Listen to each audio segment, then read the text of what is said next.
Gloria a Dios, alabado sea el nombre de nuestro Señor Jesucristo, que vive y reina por los siglos de los siglos. Alabamos tu nombre, Señor, porque tú nos has dado vida hoy y estamos dispuestos, Padre, para poder emprender esta clase de hermenéutica que estamos en el capítulo 3, en la sección 3. Vamos a estudiar hoy el capítulo 7 y 8. Damos la bienvenida a todos los alumnos que están con la disposición de este miércoles de venir con todo a ser impartidos en la palabra del Señor. También saludamos a todos los que nos están viendo por las redes sociales. Usted puede encontrar en la página de Facebook elchaddai.com o en la página de YouTube y en el Shaddai Austin puede encontrar toda la información de la diversidad de material en el cual la iglesia está trabajando para que las personas puedan ser enseñados por estas ayudas que tenemos online. Gracias al Señor. Vamos a orar y vamos a leer la palabra de nuestro Dios, hermanos. Bienvenidos. La paz de Cristo y la gracia del Señor esté siempre con ustedes. Vayamos por favor al libro de Juan, al capítulo 18, en el versículo 35. La palabra del Señor la leemos en el nombre del Padre, del Hijo y del Espíritu Santo. Pilato le respondió: ¿soy yo acaso judío? Tu nación y los principales sacerdotes te han entregado a mí. ¿Qué has hecho? Respondió Jesús: mi reino no es de este mundo. Si mi reino fuera de este mundo, mis servidores pelearían para que yo no fuera entregado a los judíos, pero mi reino no es de aquí. Cerremos nuestros ojos. Padre, te damos gracias en este precioso día, nuevamente, Padre, porque nos has dado la vida, Señor, porque ha sido resplandeciente la luz, Padre, sobre nosotros, porque nos das la oportunidad, Señor, de poder compartir el Evangelio, Señor, el cual lo has dejado para que nosotros enseñemos, Padre, todas las cosas, las cuales tú nos enseñaste, Señor, desde aquellos tiempos pasados. Padre, te pido que instruyas a mis hermanos, Señor, en esta noche y que me uses, Señor, para que todos podamos ser enriquecidos en ti, Señor, y que la sabiduría tuya, Señor, la multiforme sabiduría tuya, abunde en nuestros corazones, Señor. Tú nos has bendecido constantemente, Señor, conforme a tus riquezas en gloria en Cristo Jesús. Gracias, Padre, nuevamente en el nombre de Cristo. Amén. Hermanos míos, haciendo nosotros un repaso, yo quiero que entremos a un repaso porque siento que hay ciertas dudas en conceptos, más que todo en lo que es el método inductivo y lo que es el método deductivo. Miramos nosotros, volvamos otra vez a la página 14. Vamos a ir rápido haciendo un repaso para que podamos familiarizarnos otra vez y que los últimos dos capítulos que nos hacen falta del libro, que es el capítulo 7 y 8, y que podamos nosotros después entrar en una práctica. Necesitamos practicar lo que estamos enseñando. Dios te bendiga, hermano Luis. Bueno, miramos en la página 14 que hay dos cuadros claros ahí, donde nos enseña qué es el método inductivo y cuáles son las ventajas del método inductivo. También, cuáles son las ventajas y desventajas del método deductivo. En todo el libro, si usted ha estado leyendo el libro conmigo, va a encontrar que no hablamos más del método deductivo. Constantemente estamos hablando del método inductivo. ¿Por qué? Porque el autor del libro, así como yo, queremos que aprendamos a interpretar la palabra de Dios de la forma inductiva. ¿A qué se refiere el autor del libro en esta forma? A que nosotros necesitamos presentarnos dentro de la palabra de Dios en oración, en mansedumbre, en humildad, pidiéndole al Señor revelación, pidiéndole al Señor que alumbre nuestro entendimiento. También para que podamos nosotros tener una lectura eficaz, que podamos comprender el contexto y lo que quiere enseñarnos el Espíritu Santo, el autor del libro. Recordemos que la Escritura es inspirada por Dios, que nosotros creemos que la Escritura es infalible. Amén. Desde ese momento nosotros estamos entrando en amistad con Dios. Amén. Estamos siendo inteligentes para poder entenderle el mensaje que Él quiere darnos. Después vamos a empezar a observar el texto que nosotros estamos estudiando, conforme a las reglas hermenéuticas que estudiamos en el capítulo 4, si no me equivoco, donde el capítulo 4 nos muestra cómo nosotros vamos a estudiar un estudio textual, cómo va a ser un estudio temático, cómo va a ser un estudio expositivo. ¿Estamos claros hasta ahí? Entonces, cuando nosotros entendemos cuál es la observación en cada uno de los estudios, hay diferencias. Tenemos que ser bien cuidadosos para poder interpretar el texto. La observación no va a ser la misma. La observación no va a ser la misma en el método textual que en el método expositivo. Hay reglas que cambian, pero es responsabilidad suya también profundizar en la lectura del libro que usted tiene ahí. Vamos a hacer un sermón conforme a las reglas que nosotros estamos estudiando ahí. Ok, nosotros después de esto vamos a interpretar la Escritura. ¿Se acuerda que nos tenemos que hacer preguntas en la interpretación de la palabra de Dios? Después de la interpretación de la palabra de Dios, nosotros vamos a buscarle una aplicación a mi vida, una aplicación a la iglesia. ¿Qué me quiere decir a mí el Espíritu Santo? Y esa aplicación es la que nosotros vamos a proclamar, o vamos a predicar, o vamos a compartir, o vamos a evangelizar. Amén. Ahora, habían reglas para nosotros hacer este tipo de análisis, que es el método inductivo, que es el correcto, el cual se tiene que dirigir todo exégeta. No podemos pasar nosotros de la lectura y la oración de un solo a la aplicación. Recordemos que ahí teníamos nosotros que un estudio totalmente pobre. ¿Se acuerdan de eso? ¿A dónde lo tocamos eso? En la introducción. Sería un espíritu, o sea, sería un alimento espiritual, nos dice en la página 10, deficiente totalmente. Cuando nosotros pasamos de la lectura de un solo a la interpretación y a la aplicación, que es el punto 2, sería un alimento espiritual pobre. Y si pasamos y hacemos los pasos correctos desde como nos está diciendo el método inductivo, nosotros vamos a tener un alimento espiritual sólido. ¿Cuántos necesitan comer sólido? Amén. Entonces depende de cada uno de nosotros, de nuestra diligencia para estudiar la palabra de Dios. ¿Cuántos de ustedes hoy se leyeron un capítulo de la Biblia? Un capítulo. Lo analizó, lo observó. ¿Qué aprendió de ese capítulo? Porque tampoco es que leamos por leer. A veces sale leer, mejor despacio, pero seguro. Amén. Bueno, vamos a ir al capítulo 6 para poder entender y no haya confusión. Hasta ahí estamos bien, ¿verdad? En el capítulo 6, la semana pasada, dijimos que el método inductivo es el método por el cual se llega a conclusiones generales, partiendo de una hipótesis o un antecedente en particular. En este método, el intérprete es inducido o dirigido por el texto. Observamos lo que dice y luego nos extendemos a su contexto para llegar a una conclusión general.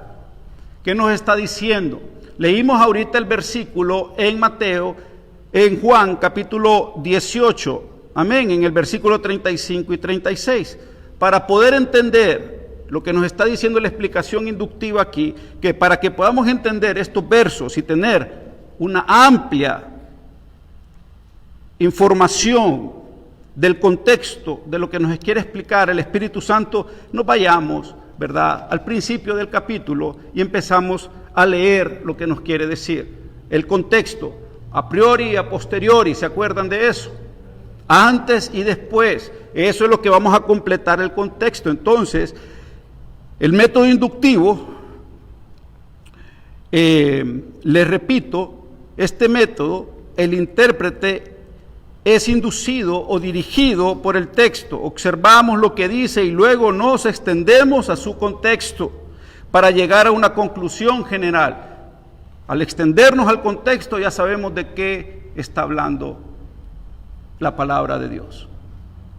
Aquí el Señor Jesucristo claramente es arrestado en el monte Getsemaní, entonces nosotros ya sabemos qué es lo que pasó en el monte Getsemaní, cómo el Señor fue y oró al monte Getsemaní, qué es lo que sucedió, después se reunió con sus discípulos, después fue tomado, apresado, y después llegamos al punto donde el Señor le da la explicación a Pilatos. Y seguimos leyendo continuamente cuando los soldados se burlan del Señor Jesucristo, ya en el capítulo 19, la decisión que tomó Pilatos, y a eso se está refiriendo la Escritura.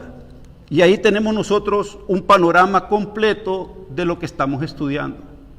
Si nosotros nos quedamos en esos versos, no vamos a tener una interpretación correcta de la palabra de Dios. Esa es la manera más fácil y segura de estudiar la palabra de nuestro Señor Jesucristo. Miramos también en la página 69 los 3 pasos, que son los 3 pasos que tengo yo aquí mencionados: la observación, la interpretación y aplicación. Y lo que estamos haciendo en el capítulo 6, 7 y 8 es ampliar lo que es cada uno de estos procesos y desmenuzando cada uno de los estudios más importantes. ¿Cuáles son? ¿Se acuerdan ustedes? ¿Cuáles son los estudios más importantes que estamos haciendo? Un estudio textual, un estudio temático, un estudio expositivo. Eso tiene que tenerlo bien claro. Pasemos nosotros entonces al capítulo 7, donde el capítulo empieza con un salmo, en el Salmo 119, 27. Hazme entender el camino de tus mandamientos para que medite en tus maravillas. Alabado sea tu nombre, Señor Jesús. Después de haber observado el texto, traemos la idea del capítulo anterior. Después de haber observado el texto o pasaje bíblico, el siguiente paso es extraer las verdades y enseñanzas claves. Entonces, ¿qué hacemos nosotros cuando llegamos al método de interpretación? Vamos a extraer las verdades del texto, las enseñanzas claves del texto. Ahora, como estamos nosotros estudiando 2 capítulos, el capítulo 18 y 19 de Juan, miramos que hay muchas verdades en todo ese en ese gran escrito. Amén. En esos 2 capítulos. Vamos a extraer la verdad de esos capítulos. En el libro, recuerden que nosotros en el libro estamos estudiando el libro de Juan, el capítulo 1, el versículo del 1 al 3, donde nos habla del verbo. Amén. Entonces, vamos a extraer las verdades de ese texto. ¿Qué verdades hay ahí? Y vamos a encontrar muchas verdades con referente a nuestro Dios, ¿verdad? Podemos encontrar las verdades donde nos dice que nuestro Señor Jesucristo ha existido desde la eternidad, donde encontramos que nuestro Señor Jesucristo es el Hijo de Dios, donde encontramos que el Señor Jesucristo es Dios mismo. Amén. Y encontramos, a eso se refiere la explicación del método de interpretación del texto. Solo después que el exégeta ha observado y entendido el texto, debe proceder al siguiente paso, la interpretación. La buena interpretación de la Biblia requiere de estudio cuidadoso. Y tenemos 2 puntos importantes. Necesitamos interpretar, es enfocar, es aplicar y expandir lo que dice el texto. ¿Lo tenemos claro? Enfocar, explicar y expandir lo que dice el texto. Interpretar es poder identificar y extraer las verdades y lecciones que se encuentran en el texto bíblico y no en la imaginación o creencias del intérprete. La interpretación responsable. Yo quiero necesito 3 voluntarios con Biblia. Levanten la mano 3 voluntarios con Biblia. Hermano Luis, hermana, ¿quién más? Falta uno. Usted. Hermana, me va a buscar por favor 1 de Timoteo 6:3. Hermano Luis, 2 de Timoteo 4:3. Y usted, Tito 2:1. Les voy a pedir que pasen al frente y que leamos cada uno el texto que se le asignó.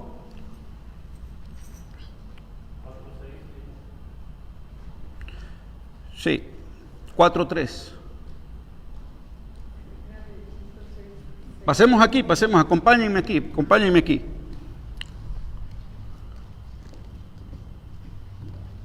Véngase por aquí, por el otro lado, hermano. Sí, véngase para acá, hermana, por favor. A usted le toca Tito 2:1, ¿verdad? Sí. Hermano Luis, usted no sale ahí, tiene que meterse aquí. Para que los conozcamos. Bueno, vamos a leer y lo que queremos hacer nosotros es leer estos textos bíblicos para hacer una interpretación responsable. ¿Qué nos dice en 1 Timoteo 6:3? Si alguno enseña otra cosa y no se conforma a las sanas palabras de nuestro Señor Jesucristo y a la doctrina que es conforme a la piedad, nada más 6:3, ¿verdad? Uh-huh. Okay. Si quiere nos vuelve a leer, si hermano. alguno enseña otra cosa y no se conforma a las sanas palabras de nuestro Señor Jesucristo y a la doctrina que es conforme a la piedad. Nos está hablando que hay una doctrina conforme a la piedad, que es la verdad absoluta de nuestro Señor Jesucristo. Y cualquiera que hable otra cosa que no sea la palabra de Dios, está en problemas. Amén. Amén. Eso es lo que nos dice ese texto bíblico. ¿Qué nos dice 2 de Timoteo 4:3? Porque vendrán tiempos cuando no sufrirán la sana doctrina, sino que teniendo comezón de oír, se amontonarán maestros conforme a sus propias concupiscencias. Habla que la iglesia caerá en un problema espiritual. Ese versículo habla que la iglesia va a caer en comezón de oír. Y en este tiempo nosotros tenemos ese comezón de oír. YouTube es el maestro de muchos. Y allí encontramos, como buenos predicadores, malas prédicas, malas enseñanzas, falsas doctrinas que nos van a confundir. Amén. Porque lo que estamos nosotros haciendo es siendo responsables en la interpretación del texto bíblico. ¿Qué nos dice Tito 2:1? Pero tú habla lo que estás de acuerdo con la sana doctrina. Amén. Amén. Muchas gracias. Deben sentarse. Gracias por su participación. Tenemos que hablar, escuchen, la sana doctrina. Tenemos que estar atentos a la sana doctrina. Miremos qué nos dice en la página 85, la interpretación responsable. El apóstol Pablo enfatiza la sana doctrina en los textos que nosotros acabamos de compartir con nuestros hermanos en las redes sociales y aquí en el salón de clase. Muchas doctrinas bíblicas han sido tergiversadas y nuevas doctrinas erráticas han aparecido por falta de una interpretación sana, seria, sistemática y santa de la palabra de Dios. La enseñanza y proclamación de una doctrina bíblica y por ende sana es el resultado de una interpretación responsable. Por eso deseo recalcar 3 consideraciones interpretativas que mencioné antes en el capítulo 5. Nos dice, el intérprete debe hacer una exégesis honesta y responsable. El intérprete debe hacer su interpretación fundada en un texto claro de la Escritura. El intérprete debe interpretar los textos dudosos a la luz del texto claro. Amén. En el libro nos da a nosotros un ejemplo en el cual usted puede observar. Hay una explicación confusa, por ejemplo, en la interpretación de lenguas. muchos toman el texto oscuro para avalar una falsa doctrina y una enseñanza. Entonces, ¿qué es lo que nos dice a nosotros el intérprete? Usemos el texto claro para poder interpretar correctamente lo que nos dice el Espíritu Santo sobre eso.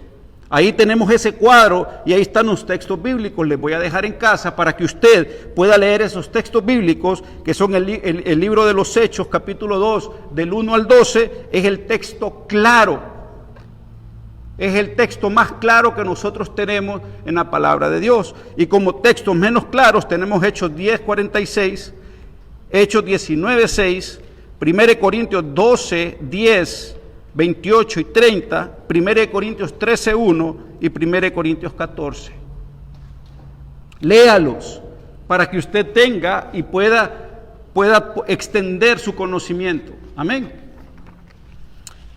También deseo enfatizar que la interpretación responsable solo puede iniciarse cuando el intérprete tiene temor de Dios y entiende que será juzgado por sus interpretaciones y enseñanzas. Como un buen siervo de Dios que usa bien la palabra de verdad, como nos dice en 1 Timoteo 2:15, el intérprete temeroso de Dios debe entender que no puede hacer interpretaciones aisladas. Por tanto, insisto en su obligación asegurarse de la interpretación de cada texto, entren y armonicen con el resto de las Sagradas Escrituras. Es lo menos que nosotros podemos hacer. Una vez más, deseo enfatizar que es muy importante que el intérprete sea responsable, sea honesto, sea libre de prejuicios y de caprichos doctrinales y de dogmas y ambiciones personales. Ahora, hay métodos de interpretación y nosotros vamos a encontrar que nos ofrecen 7 métodos de interpretación. El primero se llama el método alegórico para interpretar la palabra de Dios, el método literal normal, el método hiperliteral, el método devocional, el método racional o liberal, el método dogmático o el método selectivo. Cada uno de ellos tiene su explicación. El método alegórico es un método muy subjetivo y poco fiable, puesto que dirige al intérprete a hacer eisegesis, o sea, lo lleva a nosotros a hacer lo contrario a una exégesis correcta, o sea, totalmente nos lleva al error. Ya sabemos que no podemos interpretar la palabra de Dios alegóricamente. Punto 2. Este método se enfoca en buscar algo escondido o debajo del texto, dizque para encontrar una interpretación más rica y profunda del texto. Y esto normalmente sucede con las palabras. Cuando estudiamos las palabras y las buscamos en el hebreo, las buscamos en el griego, normalmente encontramos que tiene riqueza y queremos escarbarle a la palabra de Dios. Y más bien terminamos en el error. En mi país yo miré mucho eso en la iglesia y en otras iglesias compañeras también. Es que necesitamos encontrarle más interpretaciones, necesitamos sacarle. El Señor ha dejado la palabra de Dios y tiene una sola interpretación, aunque varias aplicaciones de un texto. ¿Lo entendemos? Tiene una sola explicación la Escritura. Podemos aplicarla diferente. Ahora, el método literal normal, este es el método más fiable. Este es el método más fiable para interpretar la Biblia. Este método, conocido también como literalismo, fue adoptado y es usado por la gran mayoría de los estudiosos de la Biblia que buscan ser fieles a la palabra y la sana doctrina de Cristo. Este método separa lo literal de lo simbólico e interpreta en base a ello. Este método se enfoca en interpretar la Biblia teniendo en mente todo el consejo de Dios. Este método se fundamenta en interpretar los textos bíblicos a la luz de un texto claro o la preponderancia de la evidencia textual. Es lo que le decía yo al hermano Alfredo. Cuando nosotros vamos a estudiar literalmente, decimos, bueno, pero no podemos estudiar la Biblia de una manera literal, toda la Biblia. Pero claramente nos dice que es el más seguro cuando nosotros separamos las figuras que aparecen en los textos y analizamos las figuras como aprendimos en las clases anteriores. Sabemos qué significa la lluvia, sabemos qué significa la sangre, sabemos qué significa el dragón, y el Señor nos habla de esas figuras. Entonces nosotros vamos a aplicar un método literal normal y vamos a separar las figuras que aparezcan para que podamos entender lo que nos quiere decir el autor de la Biblia. Entonces, yo estoy de acuerdo con él porque es la manera más sencilla que una persona con un estudio normal, básico, lo puede hacer. Es fácil, es sencillo. Dios no nos quiere complicar la vida. Tampoco estamos para complicarnos la vida. Pero a raíz de que han surgido tantas falsas doctrinas, nosotros tenemos que cuidar la sana doctrina. Entonces, se va cerrando cada vez el camino y se hace más estrecho, y sabemos que el camino estrecho es el que nos lleva a nosotros a la vida eterna. Ahora el camino ancho, donde todo el mundo corre por aquí, corre por allá. Entonces, cada quien anda buscando a su Cristo. Cada quien busca a su Salvador. Para mí este es el método correcto y normal que una persona debe estudiar la palabra de Dios. Si usted lee hoy un capítulo, léalo en amor, léalo con respeto, ore, sea humilde, pídale al Señor sabiduría, lea, interprete y haga los pasos de observación, de interpretación y aplicación. Y usted va a ver que nadie le va a engañar, porque Dios le va a hablar claro a cada uno de nosotros. Amén. Método hiperliteral. Este método lleva el método literal al extremo. Toda la escritura es tomada literalmente. Incorrectamente. Ahí se contesta la pregunta, ¿verdad, hermano? O sea, ahí se contesta la pregunta. Mientras, nos dice, mientras el literalismo sostiene que un texto ha de entenderse siempre en su sentido literal, a menos de que el lenguaje del texto muestre figuras de lenguaje, o hiperliteralismo, hace caso omiso a la figura y lenguaje literario del texto, y todo lo demás de manera literal. Entonces, miramos nosotros que cuando nos vamos al extremo, entramos en problemas. Recordemos la primera clase, cuando las personas usan el raciocinio para interpretar la palabra de Dios, y cuando otros vienen y lo espiritualizan, se van a los extremos, y el Señor quiere que nosotros lleguemos a un equilibrio de la enseñanza. Entonces, anteriormente dijimos, el método literal es el más seguro, pero cuando usamos el hiperliteral, nos vamos al extremo, entonces nos perdemos. El método devocional, este método se limita en buscar la voz o la dirección de Dios por medio de un texto bíblico. El uso de este método es para edificación personal, puesto que excluye rigor exegético normal. Muchos de nosotros estamos en el método devocional todos los días. Estamos tomando leche todos los días. Tenemos 20 años en el Evangelio, estamos tomando leche todavía. Y entonces, ¿cuándo vamos a empezar y nos vamos a atrever a hacer un estudio exegético que nos ayude a crecer más, y así podemos nosotros hacer crecer a otros? Amén. Porque, ¿qué nos dijo el Señor a nosotros en Mateo 28, 18 al 20? Nos dijo que toda potestad se le había dado a Él en el cielo y en la tierra.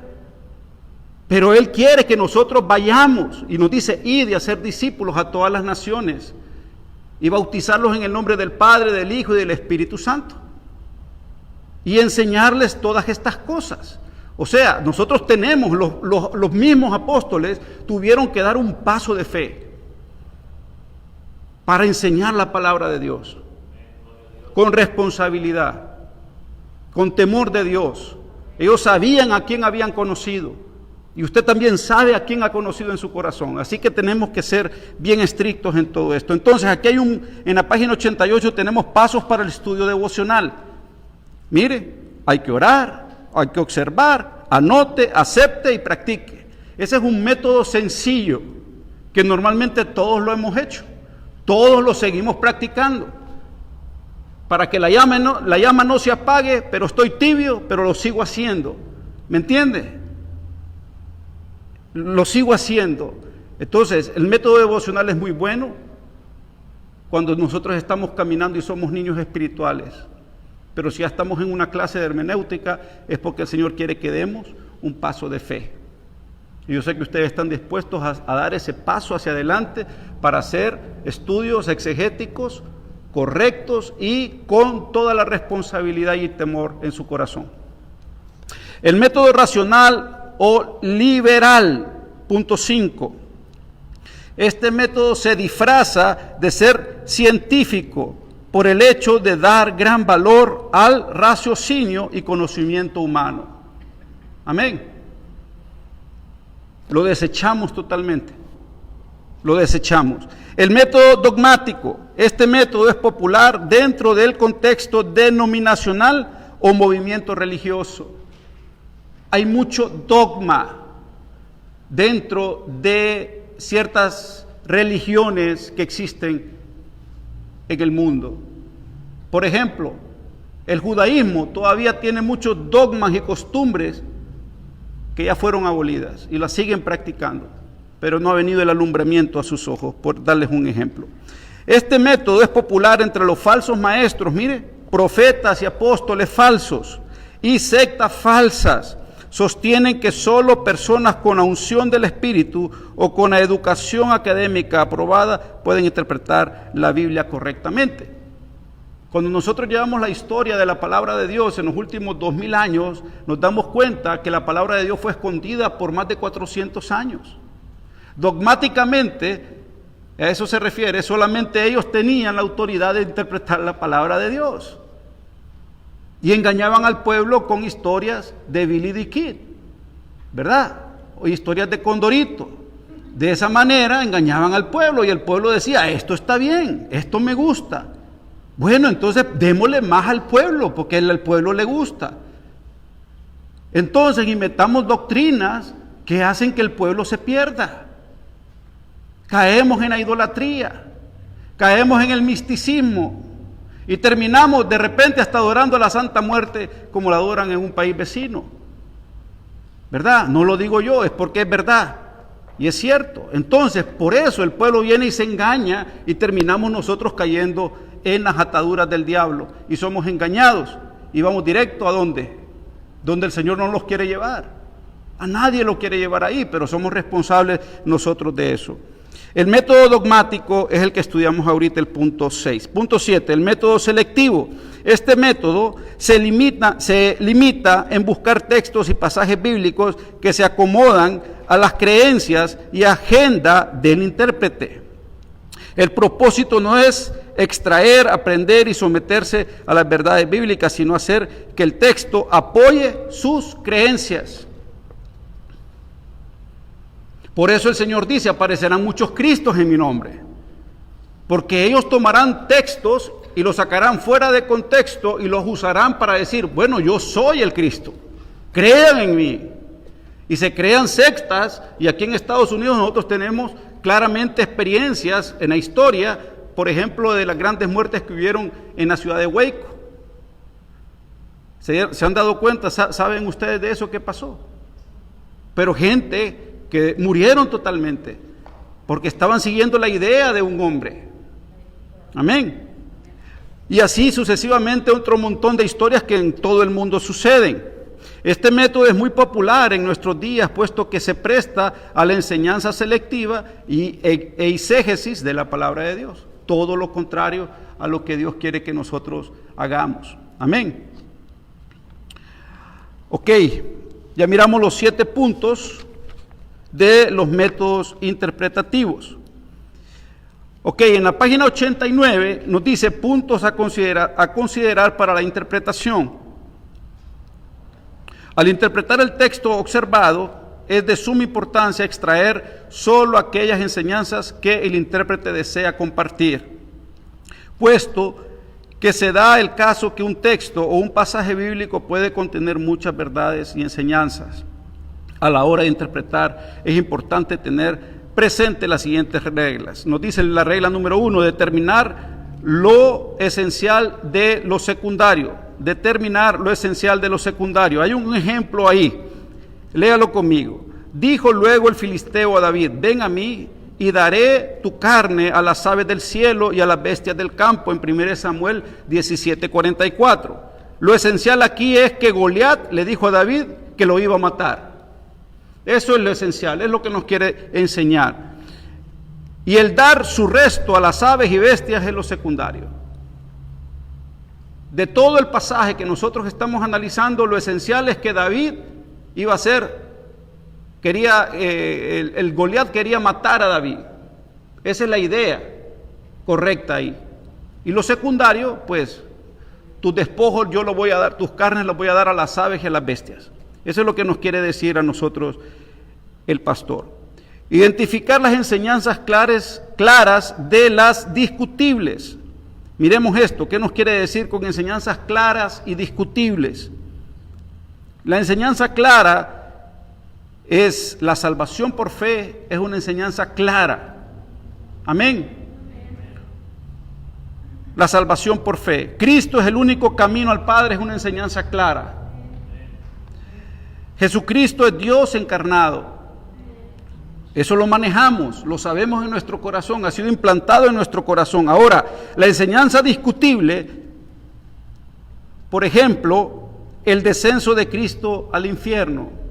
Podemos nosotros discutir ese tipo de enseñanza. Amén. Los detalles de la segunda venida. ¿Verdad? Son temas bien difíciles, son temas escatológicos, donde podemos de repente equivocarnos en ciertas cosas, o de repente escuchar a alguien, bueno, todo está bien, pero creo que te estás equivocando en esto. Analicemos otros versículos, entonces podemos discutir esas cosas. Pero las enseñanzas claras son claras. No podemos agregarle ni quitarle, porque cuando estamos hablando de la segunda venida de nuestro Señor Jesucristo, hay muchas cosas que necesitamos estudiar. Tenemos que tener un conocimiento total de toda la Biblia, sin que se nos escape nada. Tenemos que saber el carácter de Dios. Amén. El bautismo de los muertos son enseñanzas discutibles. ¿Por qué? ¿Por qué? Porque unos practican el bautismo de niños sin que sean sumergidos en el agua. Pero ¿cuál es la enseñanza correcta que nos dice nuestro Señor Jesucristo en su palabra? Bueno, lo miramos nosotros cuando Él es bautizado en el Jordán y fue por Juan el Bautista y lo sumergió en el agua por inmersión. Y eso es lo verdadero. Entonces nosotros vamos a poder discutir cuál es la verdad, qué es lo verdadero, porque ya lo conocemos. A eso se refiere el autor del libro cuando son enseñanzas claras y enseñanzas discutibles. Ok, vamos a ir al capítulo 8, vamos a dejar los ejemplos y las prácticas para la otra semana y vamos a estudiar lo que se llama la aplicación. Vamos a la aplicación. La aplicación no es opinión, especulación o espiritualización de las verdades bíblicas. Son acciones concretas que el creyente está llamado a hacer en base a la enseñanza bíblica. Página 94. Página 94. El propósito, en el tercer párrafo, pues el propósito del estudio bíblico no es simplemente explicar el texto bíblico, sino también conectarla a la realidad cotidiana del creyente. ¿Van conmigo? ¿Encontraron en el tercer párrafo, en la página 94? Porque el primer párrafo solo nos está dando un ejemplo, que eso lo puede leer usted en casa, con referente a cómo uno debe de cerrar el sermón, cerrar el estudio, por medio de la aplicación. Entonces nosotros tenemos que aprender a conectar lo que estamos estudiando a la realidad que está viviendo el mundo hoy. Normalmente, si estamos haciendo un estudio de escatología, nosotros vamos a aplicar la palabra de Dios en base a lo que estamos viviendo hoy. Por ejemplo, si estudiamos Mateo 24 y nos está diciendo que la venida del Señor, cómo va a ser y cuáles son los eventos que van a suceder antes de que el Señor venga. Y nosotros estamos viviendo hoy eventos donde nos dice que el Señor está cerca y a las puertas. Pestes han abrazado todo el globo terráqueo y nos están afectando a todos. Ahora esta peste nos va a afectar en hambre, esta peste nos va a afectar a nosotros en diferentes cosas. Entonces vamos a relacionar, y eso es lo que nos quiere decir, conectar a la realidad cotidiana que estamos nosotros viviendo hoy. ¿Me entendió? Por ejemplo, hoy miraba noticias y todas esas noticias que suceden, un buen predicador tiene que tener esas noticias. Tiene que darse cuenta que está sucediendo alrededor. Tiene que darse cuenta qué le está pasando al hermano, qué le está sucediendo en general a la iglesia, espiritualmente, emocionalmente, todas esas áreas. Y ahorita en lo que estamos viviendo es que estamos viviendo en temor. Vamos nosotros, ¿por qué? Si estamos predicando de un tema del temor, vamos a aplicar todas esas cosas que suceden alrededor para poder traerlo a la realidad que estamos viviendo en la sociedad. ¿Por qué? Eso va a afirmar claramente el sermón. Eso va a afirmar el estudio bíblico. Desastres, terremotos, lo que está sucediendo, grandes inundaciones, todas esas situaciones que suceden en el mundo. Muchos no nos damos cuenta de nada. De repente no queremos saber ni ver noticias, pero es necesario si estamos haciendo un estudio correcto de la palabra de Dios. Ok, la aplicación que emana de la observación y la interpretación ofrece al exégeta la capacidad de enseñar, proclamar y el poder para redarguir. ¿Para qué es buena la palabra de Dios? Entonces, cuando nosotros, dice, la aplicación que emana de la observación correcta y una interpretación correcta, ofrece al exégeta la capacidad de enseñar. Amén. Y proclamar y el poder para redarguir, corregir e instruir a la grey del Señor. Esto lo necesitamos hacer correctamente. Puede ser el sermón más empapado, más difícil, o puede ser un sermón sencillo como lo predicaba nuestro Señor Jesucristo, pero tiene que llevar, ¿verdad? Cuando el Señor hablaba a las masas, sabía lo que las masas necesitaban. Había necesidad, había hambre, y lo seguían multitudes. Él sabía la necesidad, pero ¿qué había? Solo habían 5 pececitos y unos pocos panes. Y Él lo sabía, y Él hacía esos milagros, esas maravillas, conforme a la necesidad del pueblo. ¿Verdad? Lo que pasa es que nuestro Señor Jesucristo iba predicando en la marcha, iba escribiendo la historia en la marcha, y nos iba dejando estudios a nosotros y enseñanzas a nuestra vida personal en el camino. Iba haciendo milagros y prodigios y maravillas. Amén, estamos claros en eso, ¿verdad? Ok, bueno, la aplicación es práctica. Existen pasos para la aplicación en la página 95. Pasos para la aplicación. Complete la observación y la interpretación. O sea, no se pase de un solo a la aplicación. En el punto 1, resuma las enseñanzas bíblicas en 2 o 3 acciones concretas y realizables. Identifique las palabras o términos en el texto bíblico que exigen acción del lector o del oyente. Escoja las enseñanzas que pueden tener varias aplicaciones. Sea breve y muy claro a la hora de aplicar. Pida o exhorte a los lectores y oyentes a que pongan en práctica las enseñanzas expuestas. Hay preguntas para la aplicación cuando estamos nosotros aplicando. ¿Qué enseñanza práctica puede ser útil al creyente? Esa es una buena pregunta. ¿Qué acciones prácticas puede exhortar al creyente para que madure en su fe y en Dios? ¿Qué advertencia mandamientos, condiciones o promesas encontramos en el texto que pueda ayudar al oyente a acercarse a Dios y creer en su fe? Como pastor, normalmente el mensaje de un domingo debe ser evangelístico, porque el domingo nosotros tenemos gente que viene nueva a la iglesia. Y el mensaje debe ser dirigido en base a estas preguntas que nosotros tenemos, porque nuestro objetivo es llevar la gran comisión. Amén.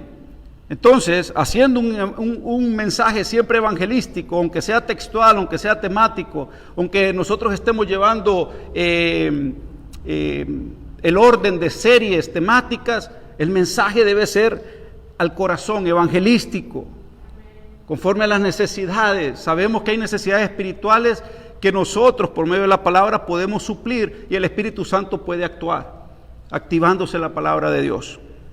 ¿Qué principio práctico nos anima? Y la pregunta 4, ¿qué principios prácticos nos animan o nos corrigen en nuestros andar diario con Dios? Pregunta 5, ¿qué enseñanzas prácticas hay en cuanto a nuestra relación con Dios y con los demás? Todas estas preguntas nos van a ayudar a nosotros a aterrizar en el sermón. ¿Cuál es el problema que tenemos muchos pastores? Y me incluyo yo también ahí. A veces en el aterrizaje, a veces lo hacemos demasiado forzoso y nos pegamos de romplón, ¿verdad? A veces necesitamos llevar el mensaje, llevarlo suave hasta aterrizar, ¿verdad? De una manera para que el impacto de la palabra sea mayor, llevando todo, vaya conectado y conectado. Es bien importante todo eso. Entonces así usted va a ir dando clases a futuro y va a ir poniendo en práctica todas estas cosas y usted va a ver, wow, hemos ido madurando, hemos ido cambiando, el Señor está ayudándome en esto y también estoy ayudando a otros para que crezca. Entonces de esa manera vamos a tener nosotros una iglesia madura y vamos a estar cubriéndonos nosotros en la sana doctrina. Porque hay cosas que no se pueden esconder. Tú no puedes tapar el sol con un dedo. La verdad es la verdad. Y necesitamos nacer de nuevo para poder interpretar bien la palabra de Dios. Bueno, hermanos, la otra semana, y les recuerdo que nos comimos ya 8 capítulos en 3 semanas. Somos bárbaros. Él en la página 98, váyase a la página 98, nos hace un recuerdo de que toda la palabra, en 2 de Timoteo 3:16, y volvemos, toda la escritura es inspirada por Dios y útil para enseñar, para redarguir, para corregir, para instruir en justicia, a fin de que el hombre de Dios sea perfecto, enteramente preparado para toda buena obra, enteramente preparado para toda buena obra. Yo estoy bendecido porque los tengo en mi vida, yo estoy bendecido porque yo me estoy ejercitando hoy, usted después va a estar aquí ejercitándose. Y de esta manera vamos perfeccionándonos cada vez y vamos a irnos preparando cada uno de nosotros en el camino del Señor, porque necesitamos estar enteramente preparados para toda buena obra. Amén. Él nos recuerda aquí, no saltes de la lectura a la interpretación, no saltes de la lectura a la interpretación. Yo creo que esto tenemos que memorizarlo, hermanos. No saltes de la lectura a la interpretación o de la lectura a la aplicación. Debes practicar observación, interpretación y aplicación. Esto se llama método. Hermanos, no me hagan por favor. Voy a pensar que no he estado solamente aquí hablando solo. ¿Cómo se llama? Método inductivo. Gloria al Señor, alabado sea tu nombre, Cristo. Bueno, hermano, para que pueda ponerle un stop al Facebook o alguien que me ayude con eso, ya terminamos. Vamos a darle gracias al Señor, gracias a todos los que han estado pendientes de la clase. La otra semana vamos a ver cómo hacemos para que podamos tener una práctica de lo que es el método inductivo basado en los temas de estudio bíblico, textual, temático y expositivo, conforme a este orden, conforme al método inductivo. Amén. Gloria al Señor. Dios les bendiga. Dios les bendiga.